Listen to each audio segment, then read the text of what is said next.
Tez-tez eşitdiyimiz LTV nədir və nə üçün istifadə olunur? LTV açıqlama olaraq lifetime value deməkdir.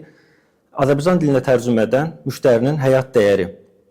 Yəni bir müştəri xidmətdən yaxud məhsulu aldığı vaxtdan etibarən toplam nə qədər, neçə dəfə məhsulu alırsa, toplam həmin zaman ərzində şirkətə qazandırdığı gəlirdir. Bu nə üçün bizim üçün önəmli məlumatdır?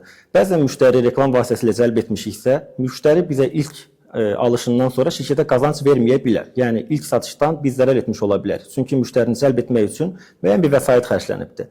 Amma müştəri ikinci, üçüncü, dördüncü və digər alışlarından isə artıq şirkətə qazanc verə bilər. Buna görə əgər ilk dəfə müştəri sizdən xidməti alırsa və siz birbaşa əgər orada xeyriniz, qazancınız yoxdursa, bu o demək deyil ki, həmin müştəri yaxşı müştəri deyil.